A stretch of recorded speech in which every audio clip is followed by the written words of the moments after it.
I'm from Indiana, which is a quiet Midwest state in the USA. Nobody really thinks much of it, as we're generally seen as a boring state with nothing much to do. Well, outside the small town of Ocean, I had my thrills. My mother alleges that when I was a toddler, I would point at corners of a room and say, "old man," which I don't remember. A few years later, my grandmother passed away, and I finally saw a photograph of my grandfather. He passed away long before I was ever a thought. I said to my mother that he was the old man, which I do still remember. As a side note, my other grandparents had a weird statue of a cowboy called Card Shark.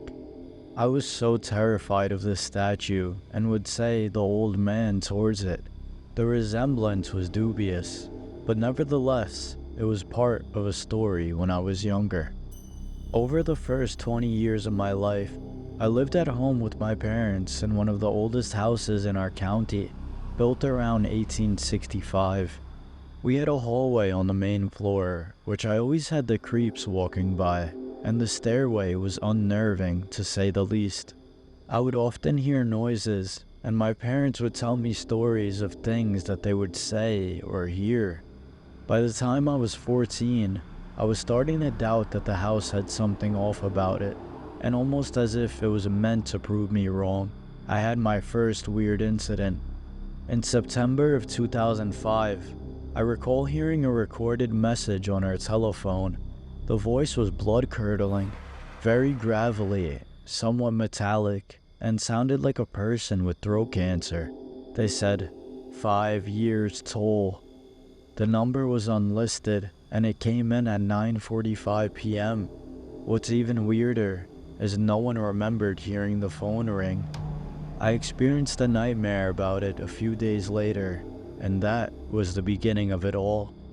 I always sleep with a fan, especially now, because the white noise usually helps me fall asleep. Well, on April 6th, it was cold, and I decided to keep the fan off. Around midnight, I awakened to a frightening white apparition of what appeared to be a man glaring down at me by my bedside. In a second, I was able to deduce this before my covers went over my head. I'd heard of sleep paralysis before, and my mind was panicking trying to reason with what I just witnessed. Just as I was assured that I was experiencing sleep paralysis and hallucinating, the experience grew worse. The entire second story of our old house had original hardwood floors, and I heard footsteps go from my bedside to what I believed to be the other room. This was not sleep paralysis. This was something far more sinister.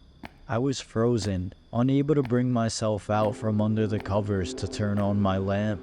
A few minutes passed by, and the slow, creepy footsteps returned to what I believed to be the foot of my bed. Then, I heard something I'll never forget. The apparition let out a quiet, not exactly mean-spirited, growl, like an old man sort of growl, if ever there was one. That was the end of that experience. I awakened to see the apparition again in September of that year, but since it was in front of a window where I could see car lights from, I shook it off as just that. It didn't happen again until November 21st of that year. I even remember the dream I was having. I was driving a red convertible Ford Thunderbird through a desert, and an unknown passenger in the front seat made the growl I heard back in April. My eyes shot open, and to my horror, I witnessed a white apparition walking briskly up the staircase beside my bed. I threw the Afghan cover over my head, and through a large hole I kept open, I watched as the apparition reached the landing. It appeared to duck down 4 times as if it was to see if I was lying in my bed. Then, he vanished through the door into the next room. But the story doesn't end here. Months later, I set up a tape recorder in the room next to mine, and upon playing it back, a girl said, "Where's my mother?" and it was distinct. In June 2009, mediums came to visit us, and almost right away, They wanted to see the creek next to our property. They returned and they told us what was happening. Many decades before this, a young girl drowned in the creek, her family hiding in the house, but never showing themselves. A woman walks the floor upstairs, and she appeared to have perished from advanced consumption or something of that nature. The man who I had seen was a farmer who was angry that we were living in his home. No names were given, and the only evidence that they had was a photograph of the girl in the kitchen window. She was sporting red hair, which was braided, and an unseemingly bluish face. The mediums did mention that there was something lurking outside that could only step onto the property every once in a while, and it wasn't good. Also, the stairway appeared to be a vortex where things could come and go, possibly explaining the sightings. For the most part, that was the end of my experiences, but the story didn't end there. In 2019, 10 years after the mediums came to see us, I had a dream one night where the girl told me my family will be moving. I actually took the dream seriously because the mediums told me I was supernaturally sensitive and that these things may come to me. Mom and Dad didn't appear to think much of it because they were quite happy living there, and they had been for over 30 years. About a year or two after that, I had another dream, which was far more profound. I had dreamed that I was walking down a dirt road, and what appeared to be in the distant past, I came upon our old house, which looked like a shack in the middle of nowhere, and where an old man was chasing hens in the front yard. An old woman dressed in period clothing came to my right side and said to me quite clearly, "Yeah, old Jacob Meyer is an ordinary man." The name stuck out to me. So at the time I was doing ancestry research online, as I had little else to do in my free time. Using the subscriptions that I had, I plugged in the name Jacob Meyer, and to my shock, I discovered an obituary in my county. The obituary read that old man Jacob Meyer was a pioneer in this county. He'd lived here since the 1850s and lived 1 mile east of the nearest settlement. He had suffered a debilitating stroke and perished a few days later in 1896 in his home. My county had public access to various maps, which I immediately pulled up to the website.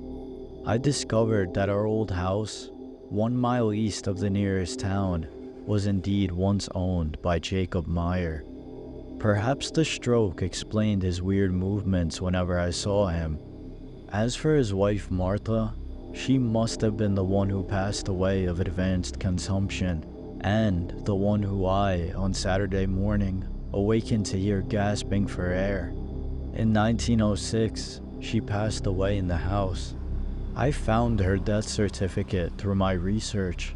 Her listed cause of death was advanced consumption, which was listed in Spanish. I never did receive full disclosure on the girl and her family. However, the original voice message that said 5 years toll was correct, and that my family suffered miserably in many ways for a period of 5 years.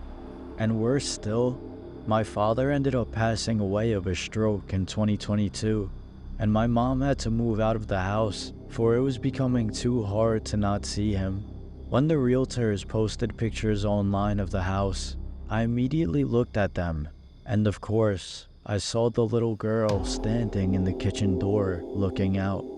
To end the story, the house was about a half mile from the oldest cemetery in our county, and I once went there to find the headstone for Jacob and Martha Meyer.